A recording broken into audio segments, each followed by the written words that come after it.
Hello ಮಕ್ಕಳೇ, welcome back to my channel.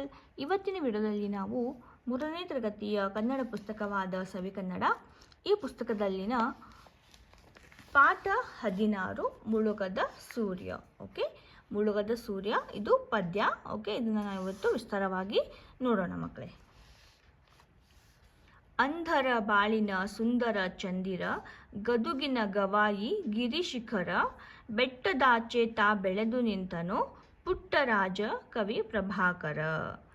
ಅಂಧರ ಬಾಳಿನ ಸುಂದರ ಚಂದಿರ, ಗದುಗಿನ ಗವಾಯಿ ಗಿರಿಶಿಖರ, ಬೆಟ್ಟದಾಚೆ ತಾ ಬೆಳೆದು ನಿಂತನು ಪುಟ್ಟರಾಜ ಕವಿ ಪ್ರಭಾಕರ. ಕಣ್ಣುಗಳಿದ್ದು ಇಲ್ಲದ ಹಾಗೆ ಬದುಕುತ್ತಿರುವರು ಹಲವು ಜನ, ಇರದೇ ಇದ್ದರೂ ಇದ್ದಂತಿಹರು ಸಾಧಕರಾಗಿ ಕೆಲವು ಜನ. ಕಣ್ಣುಗಳಿದ್ದು ಇಲ್ಲದ ಹಾಗೆ ಬದುಕುತ್ತಿರುವರು ಹಲವು ಜನ, ಇರದೇ ಇದ್ದರೂ ಇದ್ದಂತಿಹರು ಸಾಧಕರಾಗಿ ಕೆಲವು ಜನ. ಕಟ್ಟಿ ಬೆಳೆಸಿ ತಾ ಹುಟ್ಟು ಹಾಕಿದ ಗಾನಯೋಗಿಯು ಸ್ವರಲೋಕ, ಸಾವಿರ ಸಾವಿರ ಅಂಧ ಮಕ್ಕಳಿಗೆ ಸಜ್ಜಾಯಿತು ಈ ಭೂಲೋಕ.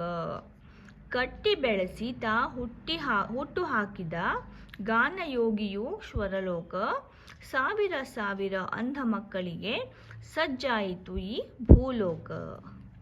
ಬರೆದರು ನಾಟಕ ಪುರಾಣ ಚರಿತೆ, ಅಳೆಯಲಿಕ್ಕಾಗದು ಪಾಂಡಿತ್ಯ, ಸೂಸುತ್ತಿರುವುದು ಎಲ್ಲೆಡೆ ಸೌರಭ, ಇವರದೇ ಆದ ಸಾಹಿತ್ಯ.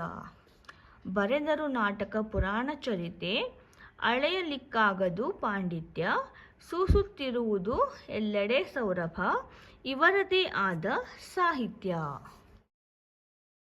ಹಕ್ಕಿಗಳುಳಿದವು ನಲಿದವು ಒಡನೆ, ಕಿನ್ನರಿ ನುಡಿಸಲು ತನ್ನೊಳಗೆ, ರಾಜರಾಜಕವಿ ಮಹಾರಾಜ ಮುಳುಗದ ಸೂರ್ಯ ಧರೆಯೊಳಗೆ.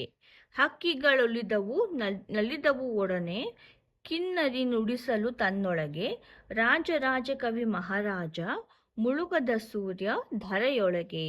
ಈ ಪದ್ಯವನ್ನು ಬರೆದವರು ಫ.ಗು. ಸಿದ್ದಾಪುರ.